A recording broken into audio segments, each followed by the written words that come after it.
Good morning, everyone, and welcome to the Breakfast Spelunky show for the 31st of January, 2020. I'm your host, Andy Nealon. I'm joined today by a number of people watching. None of the show crew is here. As always, I've managed to schedule this in such a way that no one can make it.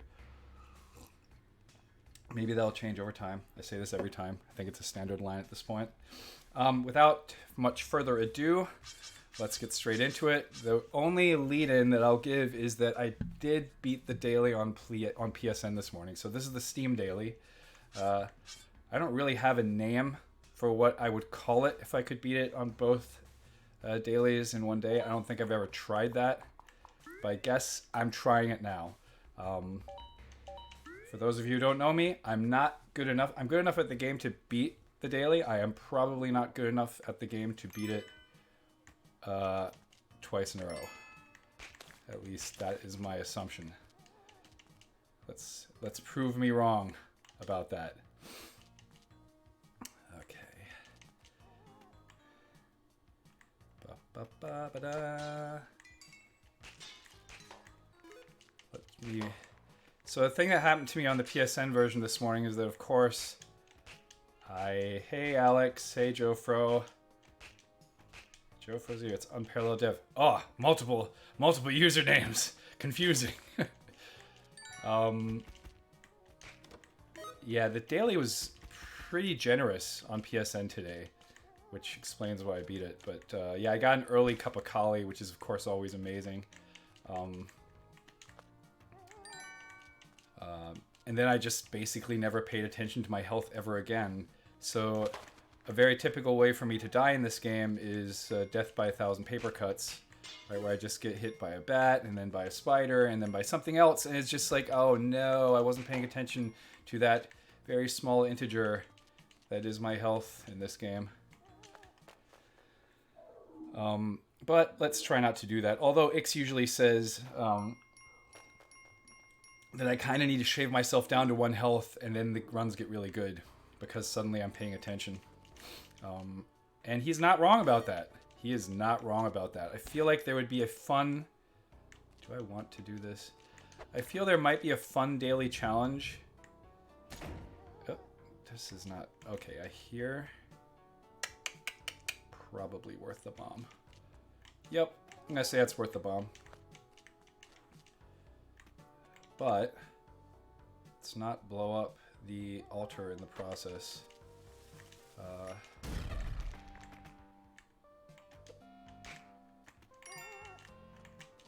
Right, trying to sacrifice the pug on the altar so that I have the opportunity. That's, well, not a great item.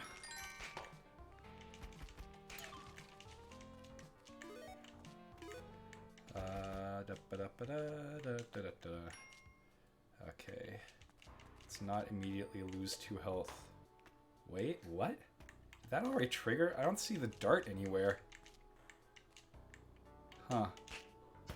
Nope. Wow. Hey, Andy's really good at figuring out distances in this game. Jesus. Here I thought I knew what the trigger distances of all the items are. Yep. Oh, hey Tripmo. No, it's still closer to the Kabbalah. Always worth it. Yep. Probably. But yeah, it would be kind of fun if there was like a special mode, right? That like was like you start with 1 health, beat the game, beat the daily on 1 health. It's like extra hard mode for the daily. It's definitely not a mode I've heard of. I mean, maybe Moss ranking does everything, but I'm not sure I've heard of that one before. Ooh, let's see what's in the store. Yeah, and then the other day I watched... Oh, no. Yeah, I got it. Oof. 6 bombs? I think that's worth it. Because obviously I don't want to trigger... Yep, that's exactly what I wanted. Because I do want that, I do want that, I do want that. Because now I am much more mobile. I watched the Kinney run, the Kinney eggplant run the 6 minutes and something seconds, which is absolutely insane. Like, such skill. Like, so many small tricks in that run that I did not know existed until I saw the run.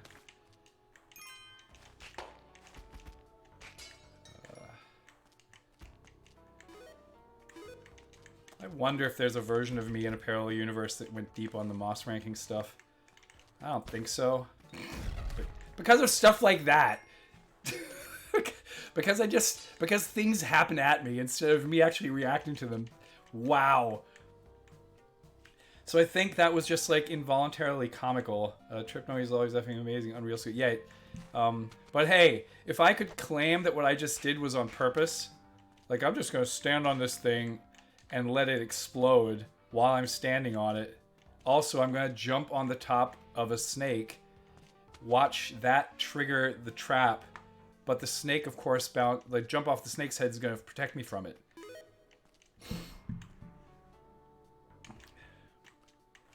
Lucky P. Hey, welcome to the show.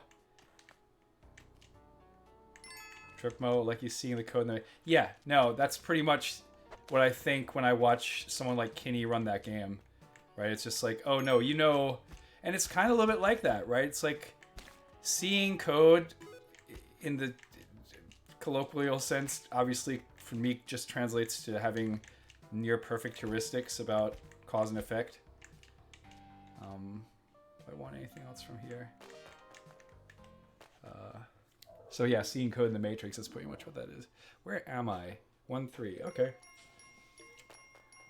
So I clearly need the... Oh, there's the key. Perfect. I was like, please let me not have missed that because I'm talking so much. Oh, boy. This is like the easiest combo ever. Ooh, man, nice. Do I have enough? Oh, I got so much money. Okay. Okay, so again, under normal circumstances, if I don't start messing up now... there we go. Literally the first second I say it, I miss a jump. Okay, so let's make sure that I don't keep on doing that. Okay, good. So the gloves will hopefully keep me from doing other boneheaded stuff like accidentally jumping into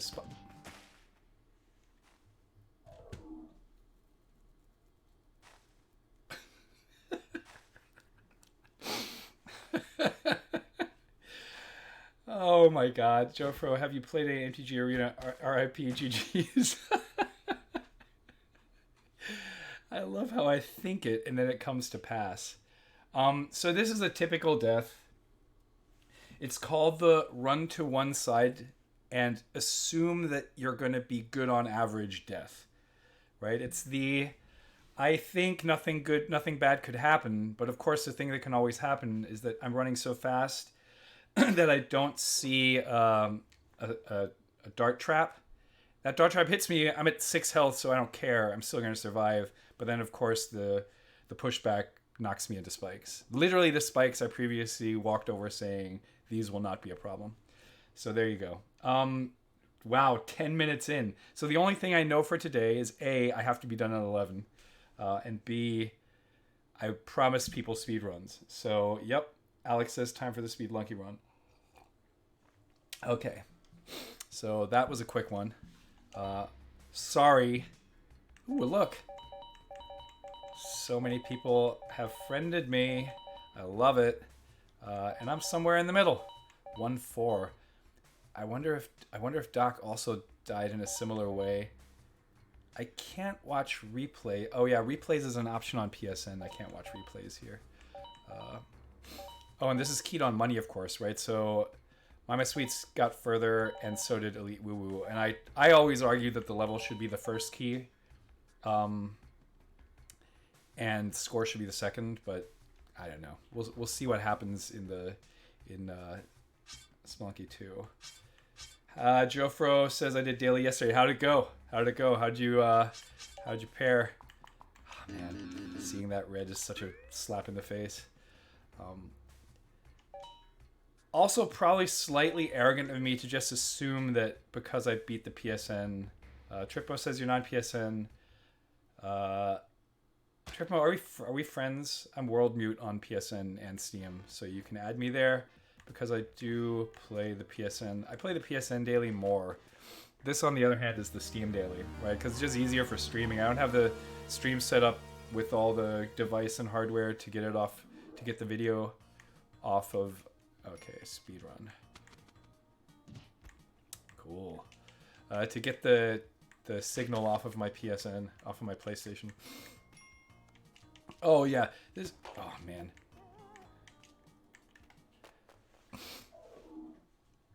Yeah, just add me there. You'll definitely see my run. Although the PSN leaderboards are always slightly messed up. Okay.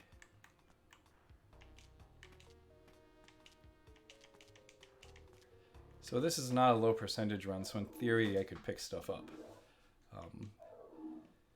Not that I'm going to, because if I do, it's just going to cost me unnecessary amounts of... sure, get stuck in that. Oh no! That's also the wrong direction. Okay, well, the good news is I have a lot of warm-up time today. Oh, not still wrong direction. 1-3. Okay, I'm still on average. Tripmo says, be sure to hit you up. Anyone else? I'm trade underscore DK on PSN. Cool. I'll try to remember that, but if I don't, just add me.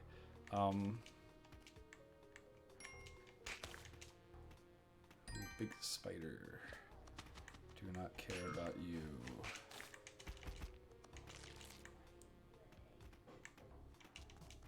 I probably should have looked in that box. Jofer says, had best run I ever had. 2-4 shotgun from grave. Brought jetpack. So excited. Almost made it to the ice caves. Immediately die after getting jetpack. That's, oh my god. That's the worst, right? Because like, again, you feel so safe after you get the jetpack. You're like, yeah, this is going to be great. Finally, I got this rare item that I rarely get. And now I finally have it. And so because of that, my run's going to be immaculate. And of course, then is when you mess up the most. Whoop. This doesn't look good. I made it. I don't know. Yeah. I'm at 1 health. What am I thinking here? Also, another reason why I think I've never successfully completed a Spelunky is because I don't actually have a strategy for when I get to Olmec, right? Without bombs and stuff. Like that whole like hug and move, whatever that is, people who are very good at this game pull off. I don't think I can reliably do that.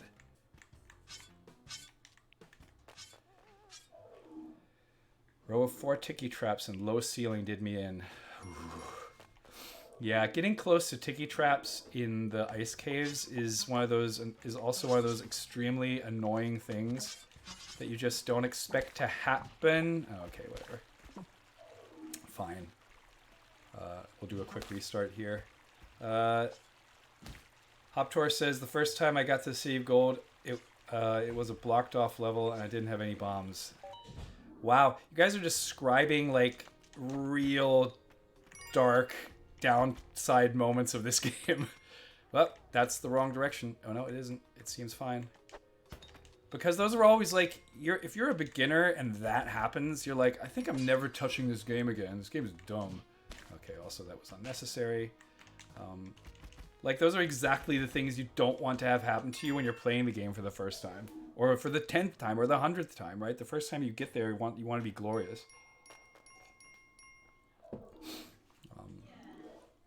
Which, you know, if you hear Derek speak about it, and he's said this multiple times, and Andy Hull has said it multiple times, one of the design geniuses and the things that just happened because Derek's good at game design, I'd say. He'd probably have other opinions about that. Or not, I don't know. Alright, is just that...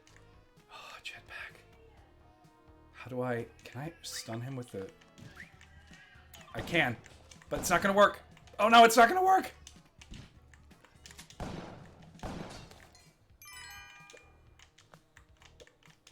Okay, this is obviously the way to go, but it's also the way I'm gonna kill myself, so not happening. Oh, but no, I don't want the shotgun. I want this. This is what's going to do it for me. Oh no, not that way. Man. Okay. So, wait.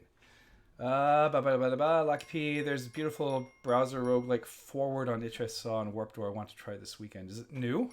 Forward. I mean, that sounds like it has bad search engine optimization, but I'll try it. Saturn 55, good luck. Thank you. Oh my god, that's epic playing. Tripno, I don't know what I just did. Alex is nice. Hoptor, a nice score shop. I was feeling so confident in my flow state. Joe first says that I thought about how good I was doing with Jetpack Shotgun and died soon after. Yep. But so here's, oh god, I love this. This is like, the scientist in me is frolicking right now because I just got to have like live data on myself. Because I have no idea what I just did. Right? That was 100%, and also I'm trying to speedrun this, so, oh no. That was 100% muscle memory. I have no idea how I just timed jumping over the shopkeep's head in that level. I have no idea. Oh no! Well, I guess I just lost the Matic because I'm not going back for that at that point, which is slightly unfortunate.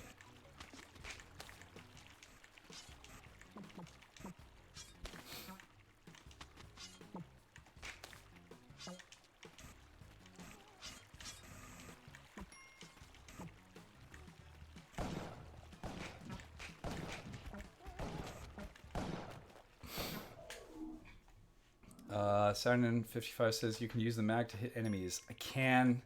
It's true. Hey, ShadowDX. It's true. I'm not that good at this. Oh god. Where am I? 1 health? Okay.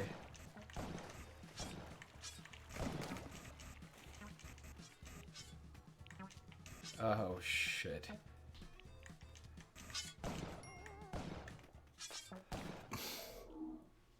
Saturn and 50. This is fine. Yeah, it's for sure fine. I'm at 1 health. I'm gonna get hit by some rando little thing for sure. Like that.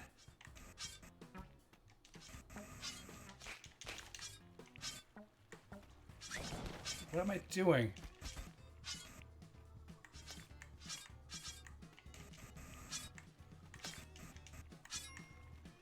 Where do you put your gun?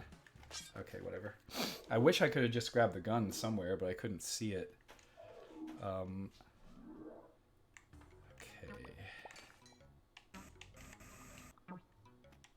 So the thing that's bumming me out the most now again is that I'm at 1 health, right?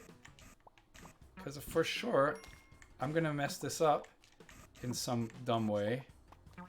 Like...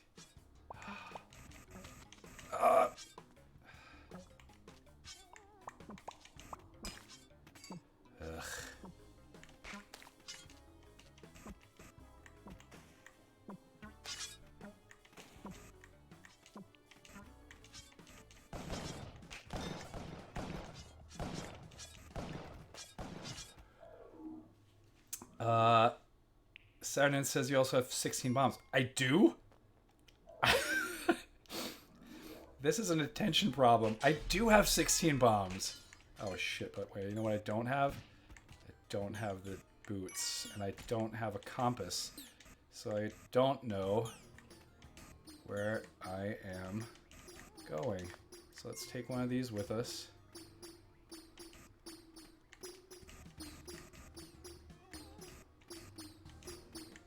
There we go. Where am I even? Tripmo. Maybe someone else knows. Don't want to disturb the run. What was PSN handle? World Mute. One word. WORLDMUTE. If that doesn't work, try games@nealon.net. That's the email that's attached to it. Oh yeah, the 16 bombs I guess are going to get me to totally... Yeah. See, my muscle memory there made me want to avoid... Oh man, you know what would be good right now? compass would be really nice.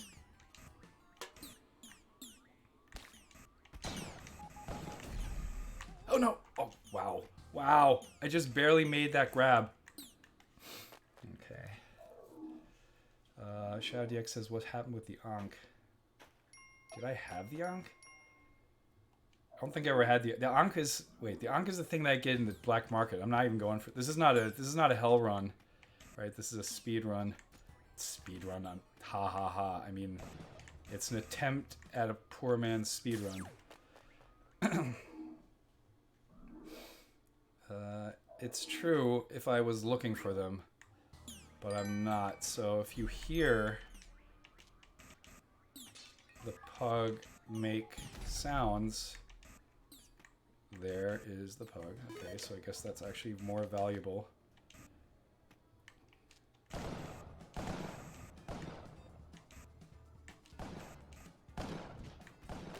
Okay, good point. Good point, Saturnin. That was, hello, I'm Tunnel Man. Oh my god, I have... Okay, let's take a short break. I have not seen Tunnel Man in a very long time. Very, very long time. Gold Keep in Mines. I guess I never did that. Uh-oh.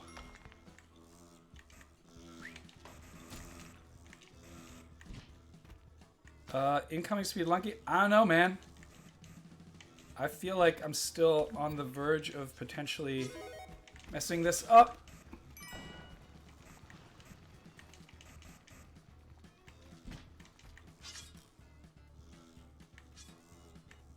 Oh, please.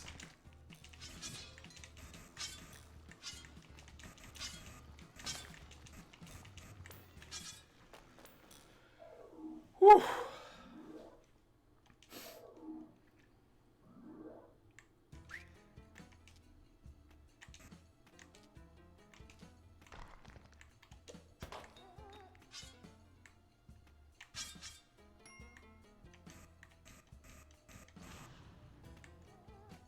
Ugh. Really? Okay. Good point.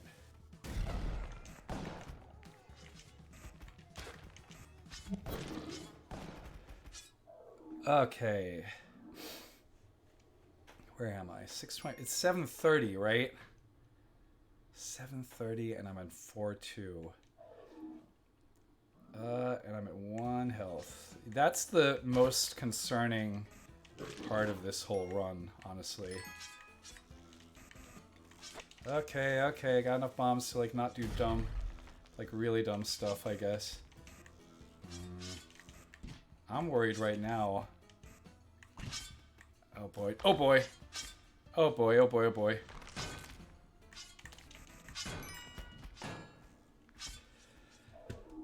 I mean... Oh, 8 minutes, but Spelunky. I mean, I get really far with 1 health. 10:24. I got a couple more in me. Oh, wrong direction. A true speedrunner would just straight out quit out. So, ugh. So my biggest problem now, of course, is that my muscle memory thinks that I'm still running with a jetpack, which of course is not the case. Ugh. Already at 2 health. That's great. That's exactly where I want to be. Another thing you'll notice that I'm not doing, you know what, I'm just going to go get... That I'm not doing is I'm not whipping the arrows, because it turns out I can't pull that off reliably, unlike other people. Tripmo says, have to balance, good luck, have a good one. Thanks, Tripmo. I'll be doing my own daily on Twitch in an hour if you have nothing better to do. I'm going to have to be... I might be able to do something if my kids sleep. Shadow DX says, not bad. Joe Fro says, Spelunky is all about internalized knowledge of the system and relying on muscle memory. It's true. Oh, dark level. Sweet. Well, does a dark level really matter that much? I feel like it doesn't as... Ugh, Jesus. Well, that doesn't have anything with the dark to do with dark levels, right? That's just straight up annoying. Ugh. Okay, whatever. That was terrible.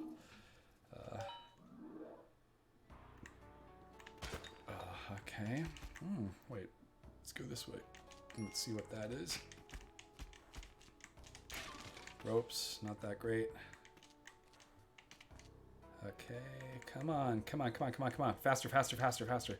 Man, these early level layouts are not in my favor. They're like all the way over, all the way back. They're like the largest S shape that you could possibly imagine.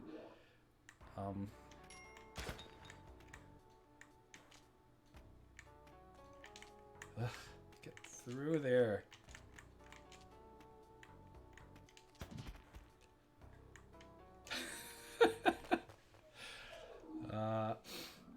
Hopter says, I definitely had to learn how to do arrow whips to get a first completion of Spelunky. It's a good achievement to learn the basics. Yep, I agree. I'm a stubborn old man. Joe Frost says, I whipped an arrow a few weeks ago and it felt like a god. Haven't done it since. I think you can do it It's like everything else. I think if you get your the feel down for it, you can just do it on repeat, so to speak. I've never managed to pull that off reliably, so I also just never tried it. I have for sure mentioned that before on this very stream, that it is to my great detriment that my attention span for learning things, the half-life of that is extremely short. So if I don't see an immediate use for a thing that I'm learning, I'll stop. See, I thought I fall faster or as fast as the spider, but it turns out that's not true. I'm learning stuff. Jesus.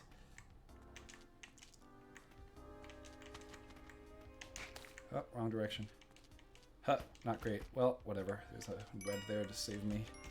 That's not what I wanted to do. Shouty X says, sacrifice your body. I think that's what I'm doing repeatedly at this point.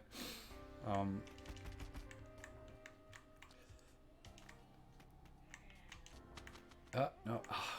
Oh, yes. Yes. Yes. My favorite way to get the jetpack.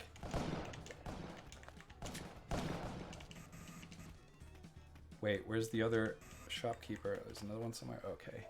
Okay, this should be doable, right? Where am I? I'm at 40 seconds.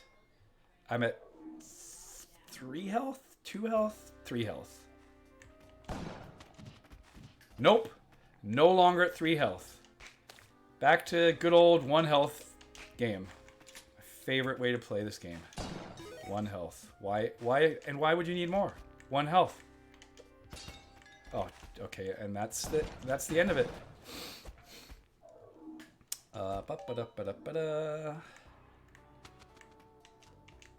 Okay, I'm starting to see the appeal. Like, I immediately have a design thought, right? Because I'm starting to see the appeal of speedrunning, which I really hadn't seen as much before. You get to see the random number generator in action, right? It's happening all the time. Like, I've only been playing for, like, what, 20 minutes? And I already got 2 shopkeeper situations that were super fun to deal with. Oh, and the compass is an excellent... That's not what I wanted. Also, this is not the right direction. Compass is an excellent speedrunning item for obvious reasons. Right?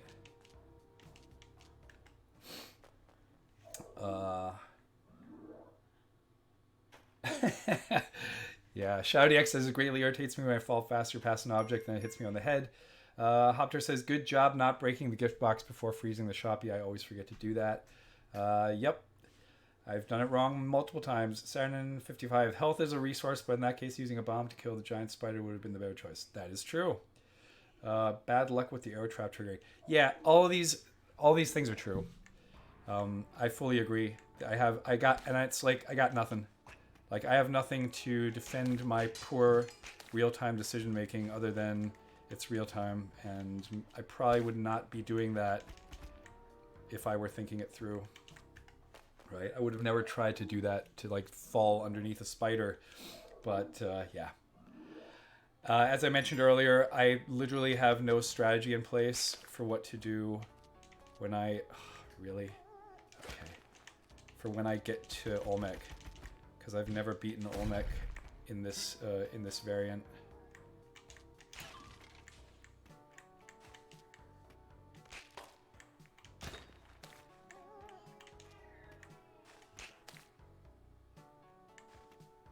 And again, we get the big S, right? The walk all across the stupid map, left, right, left, right. Okay, 1-4, 129. Sounds reasonable, I guess, right? Okay, this is not. Wait, is this the direction? It is. It is not. It is not. Right? Of course. Wait, no, it is. I hate when I can't tell that just from the level geometry, but it's not always clear.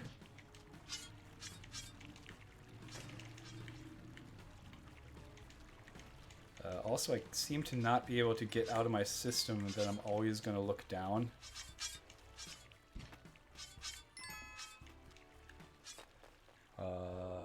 Sardan says, with 6 bombs, you can go away from Olmec and bomb a pit. Yeah, and I had 15, right? That would have been a gimme. I just see, you know, like even in that speed run that Kinney did on the eggplant run, like I see people just pull off these amazing. Whoa, that was a high jump. I see people pull off these amazing, like, just walk left and right style. Oh.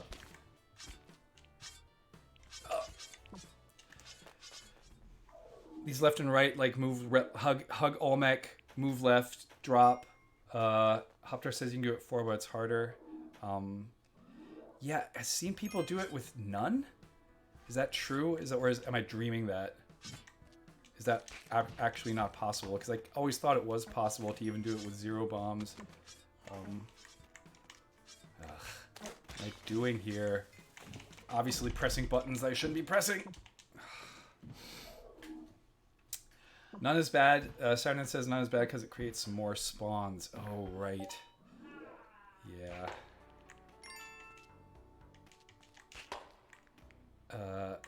And I'm pretty sure that... Yeah.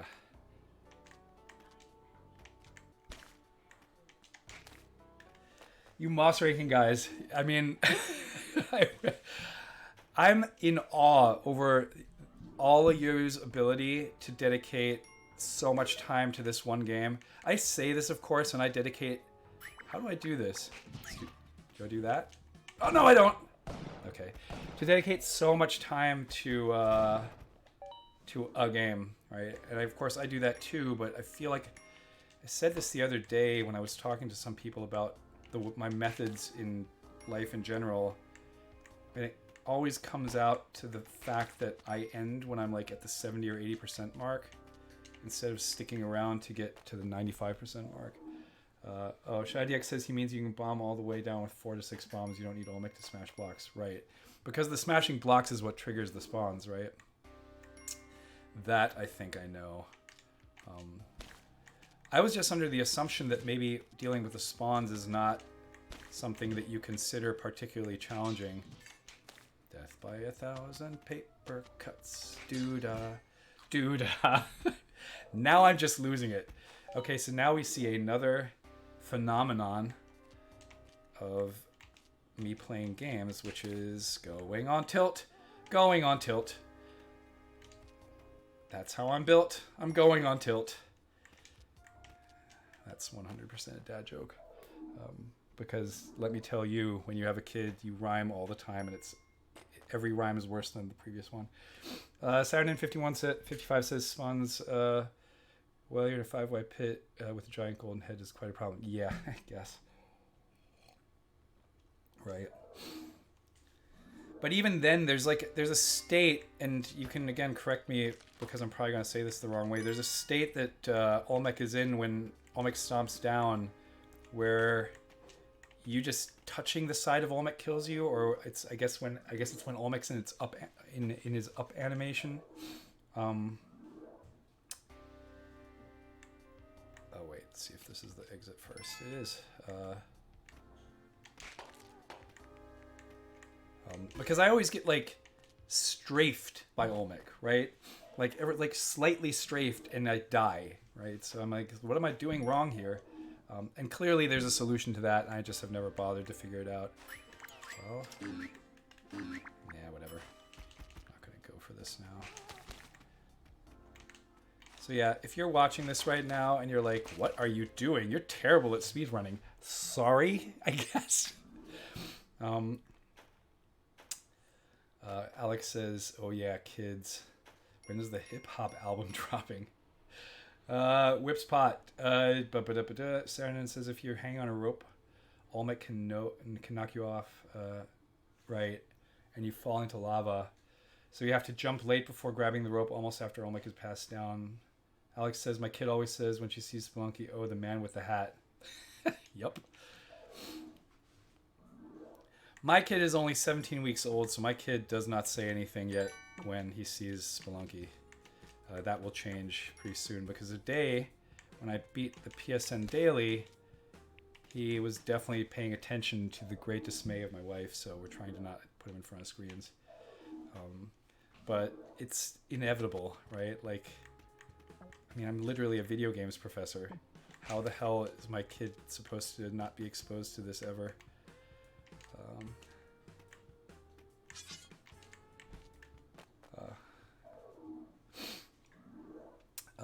Saturnin says, "I play co-op with my 4.5-year-old son." That's nice. That sounds super. That sounds really, really cool, actually. There are various things that I'm very much looking forward to. As a dad, and that's for sure one of them, right? That I'm playing co-op games with my kid, or that we're like building cities or building places in. That's not where I'm going. Ooh, if these are not fun levels to play. There we go. That I'm playing something like Animal Crossing, or I don't know, like a number of things I'm looking forward to. Also, my wife and I went to a store the other day that had like a bunch of really cool... Oh, nope. Had a bunch of really cool Haba wooden toys, and it turns out they have a whole series of board games for 2-year-olds now.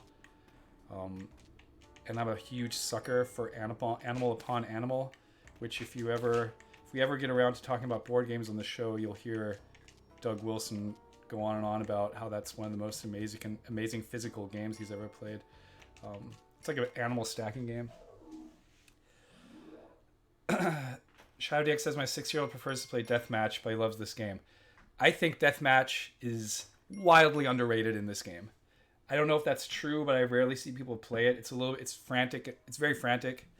I think it's a hoot, right? I love it. I think it's so much fun.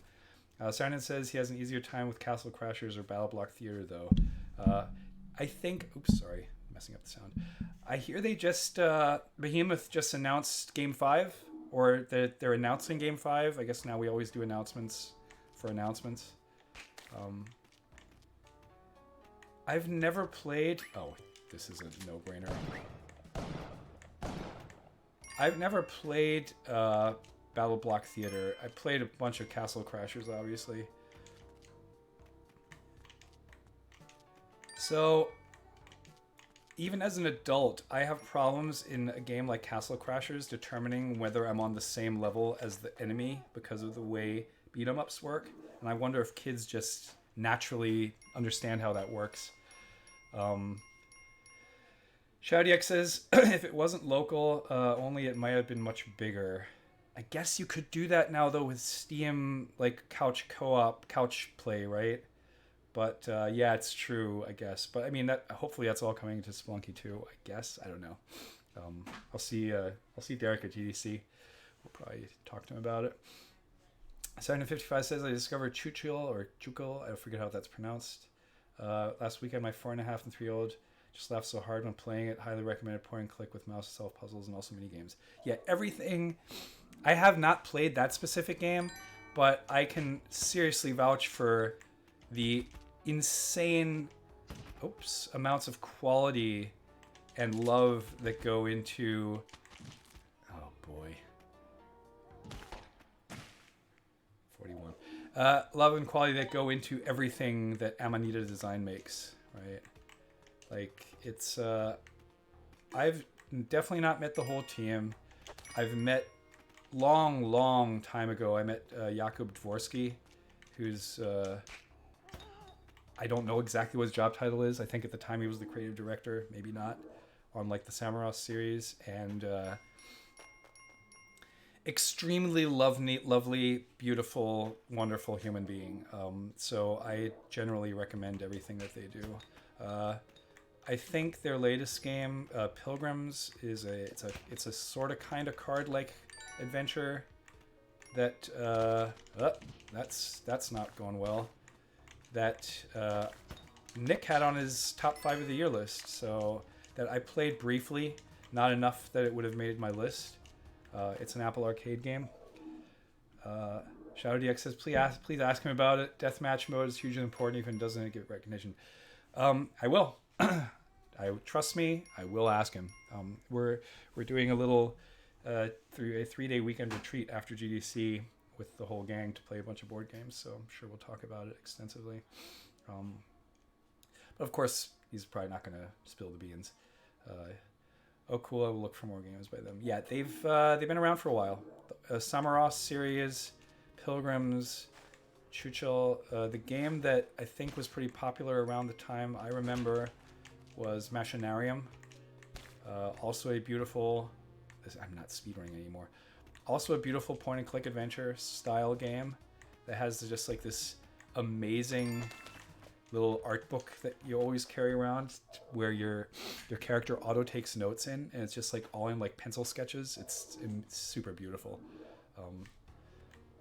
I don't know if I don't recall honestly if the puzzles were like to my liking, because I mean I'm not the biggest, as you can probably tell from my love of these styles of dexterity based games. Like, I'm not always the biggest fan of puzzle games, of like pure puzzle games, but again, when they like ooze style, that's hilarious. When they ooze style like the Amanita stuff, it's just like, it's so lovable. Cypherpunk says, I still have the Machinarium soundtrack. Yep, I listened to that a lot back in the day. I listened to that a ton. Now, Alex, who I think is still on this stream, once again turned me on to the Celeste soundtrack. But oh, here's a thing I can add. Don't do that to me, my friend.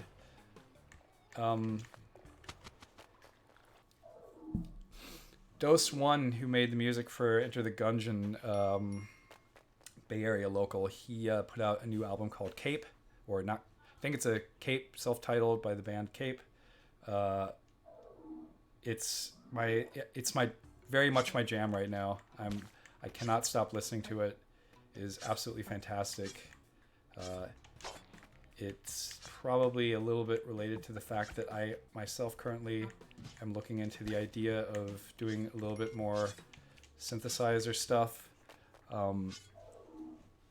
And yeah, it's fantastic. Look it up. It's on Bandcamp. And probably everywhere else, but it's definitely on Bandcamp.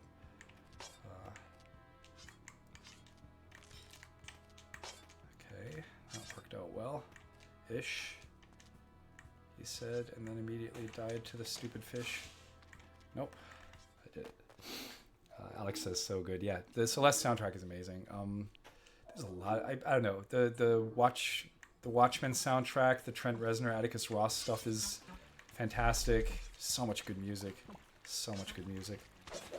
Oh, whoa, whoa.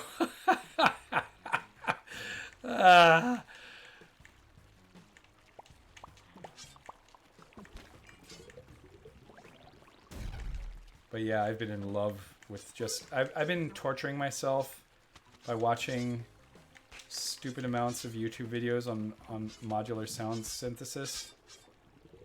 10:45. And yeah, it's... I had no idea how deep that rabbit hole is. Oh boy. ShoutyX says, random Celeste question for Nick. Do you inspire the facial hair for the Celeste character Theo? I don't know. I honestly do not know, but I will ask him that when I see him next time. It's possible, right? I think of all the beardos, Nick is one of the lovely, lovable, well-known in the indie scene, probably writing for a lot of games person. ShadowDX says, I'm fine playing through Celeste. I'm not. And if I say that here right now, yeah, Alex is gonna yeah, good one. I know, because Alex is like, dude, what are you doing, games professor who has never played through Celeste?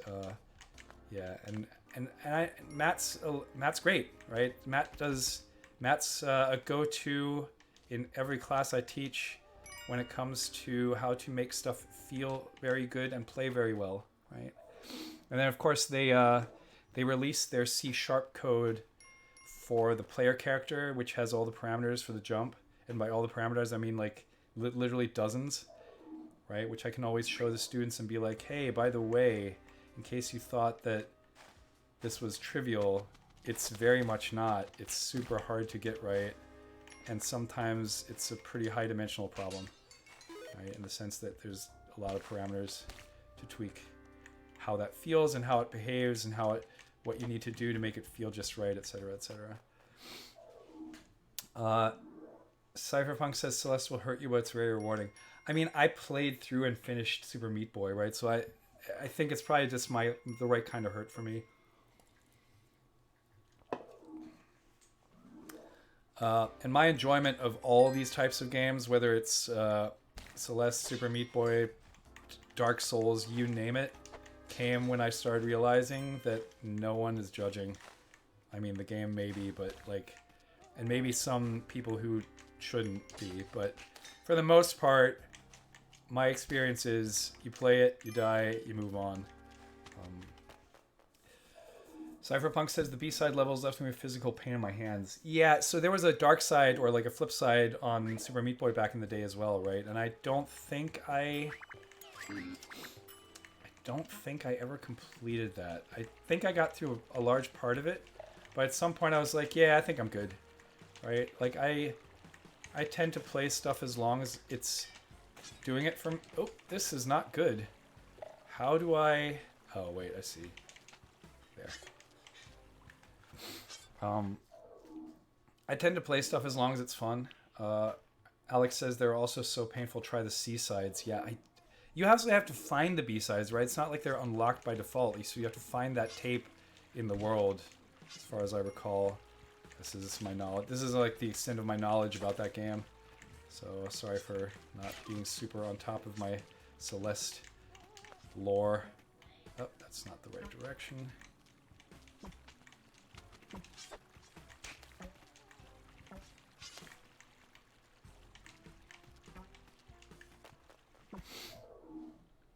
Alex says B-side core was the worst by far for me. Yeah, again, so maybe it's different because Celeste actually has what I've been told. I mean, I've played some of it, and I've seen that it has like a really interesting narrative structure that I'm kind of into. But when, when games have like a much stronger narrative strain, say like right now I'm playing Outer Wilds, like it can get really hard, but I'm still gonna like bang my head against it. And normally I would have never thought that something like Outer Wilds is gonna get hard, but there are some real challenges in that game. I think I just got a text from my wife. Let me see. Oh no, not yet. It's 10:50. This is gonna be the last speed run because I still have a couple of closing notes for those of you who are interested. Just stick around for that because yeah, I gotta keep this to a tight 1 hour today. I'm gonna say that doesn't count. Going on tilt. Going on tilt. This is what will happen when I go on tilt.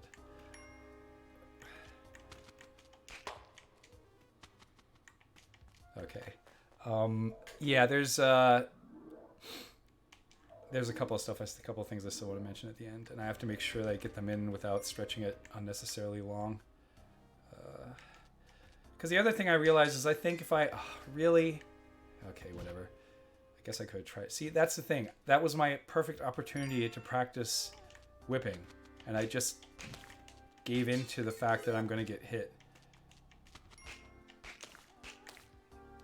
So fatalist.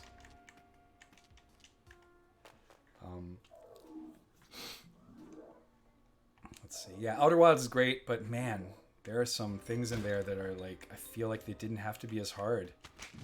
Oop. Okay, one more. They didn't have to be as hard as they are. I just think they're like.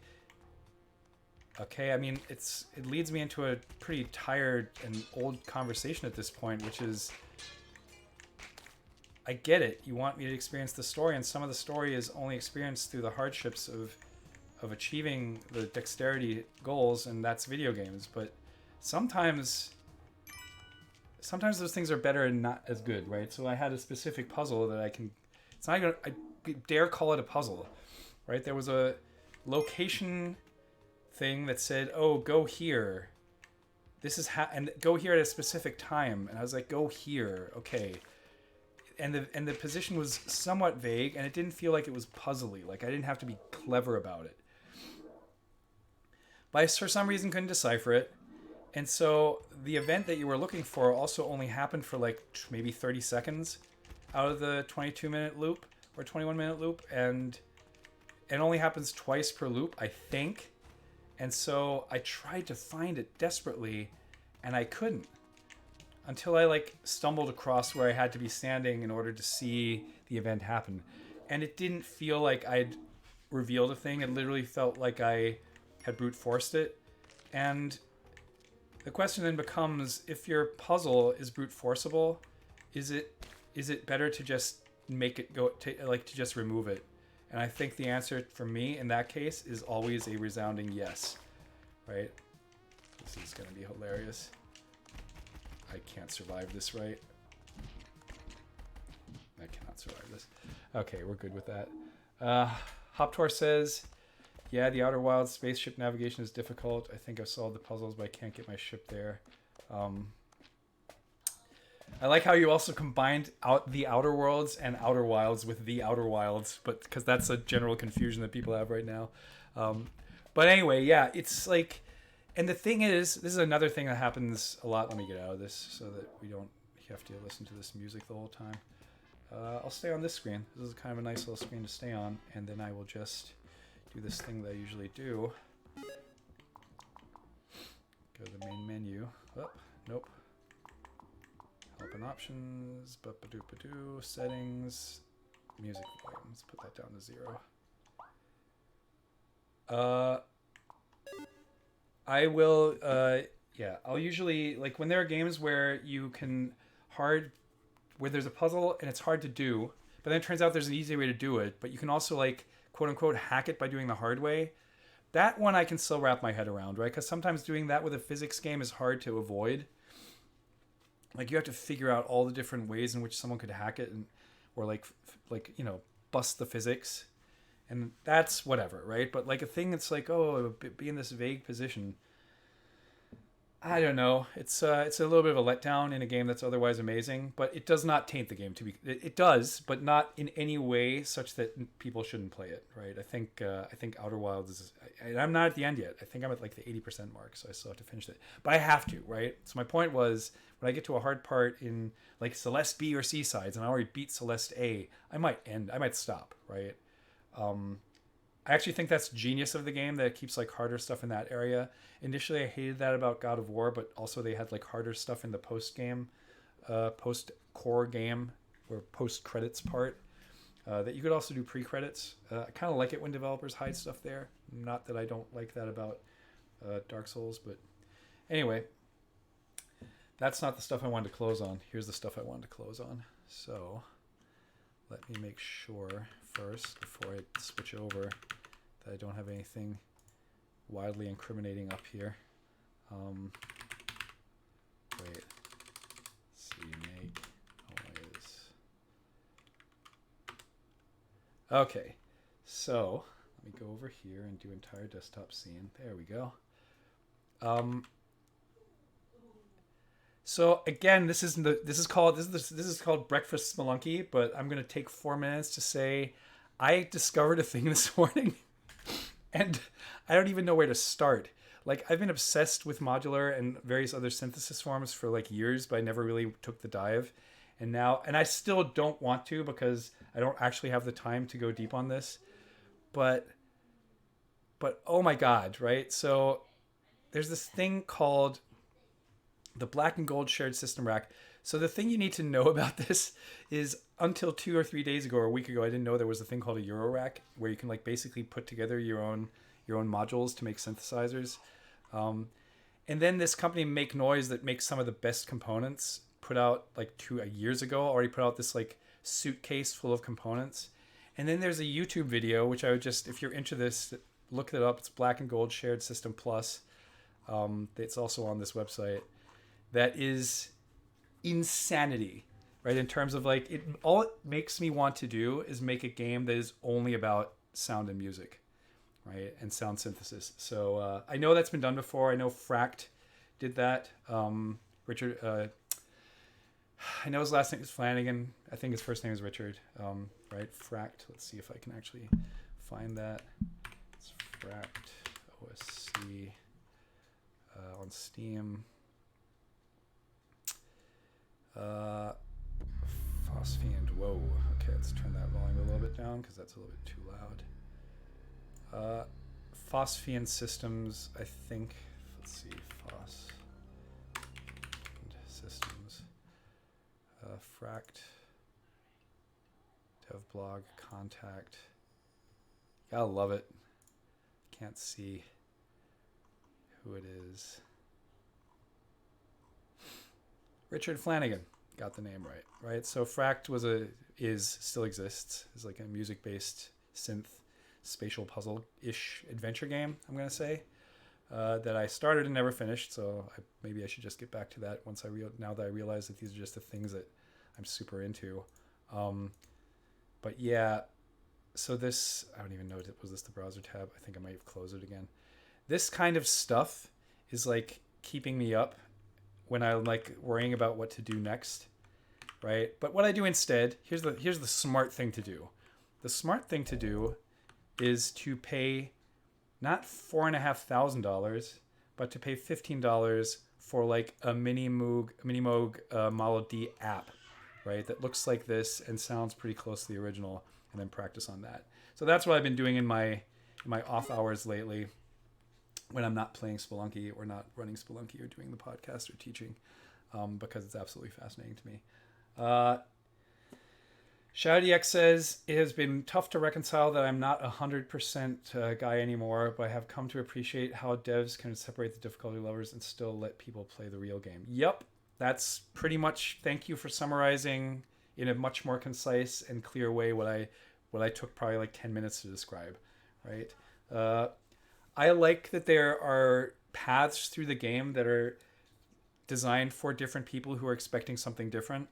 That basically makes them feel like they're all different games. Some of them are explicit, like just like here are the 5 different paths. Some of them are like weird trees that let you branch in and out of harder parts and like adjust yourself, which I think is great as well. And again, not to say anything about like Dark Souls has one difficulty mode, which is kind of also not true, because for the harder parts in most Dark Souls, there's a mechanic that allows you to bring in people from the outside to help you with the bosses, right? So, and you don't have to do that; it's optional. But it makes the boss fights a lot easier, and I've done it before for sure, right? And it feels cool when you do it, right? Cypherpunk says, just so you know, you can get all of the strawberries in Celeste without doing any of the B or C side levels. I think I knew that.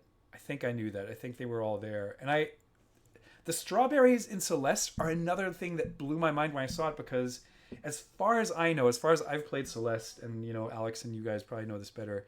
I gotta end. They're never used for they're never used for anything. I think they literally say in the now I just got the time check.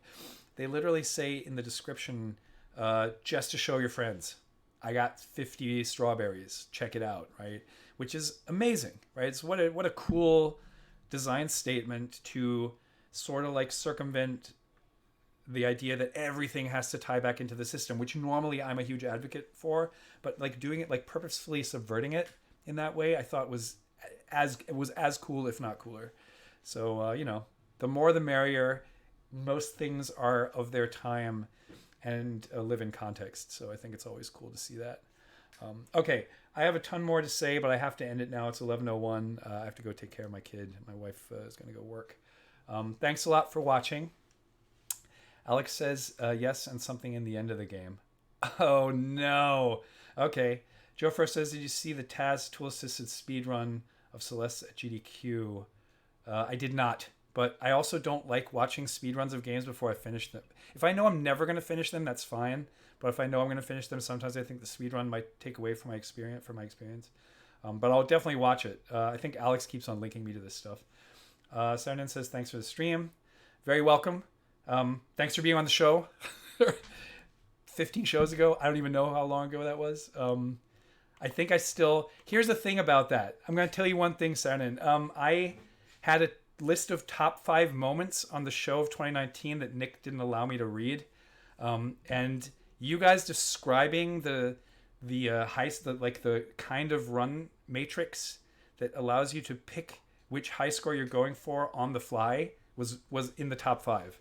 Because I was like, this is design genius that you've layered on top of an existing game. So I thought that was super fascinating. It was in my top, like, things when I had to, like, just off the top of my head remember things that, like, blew my mind. That was one of the top 5 things in 2019 on our show.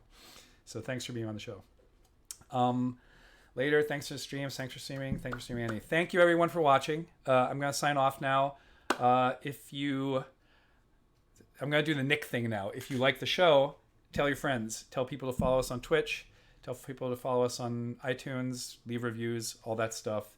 One of these days, the 4 of us, we have a bunch of meetings scheduled. We're going to get more stuff underway. It's probably going to be hard to do it before the Game Developers Conference, but hopefully after that. So with that, I wish you all a lovely, lovely weekend.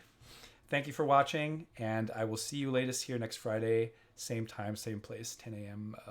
Pacific. Bye.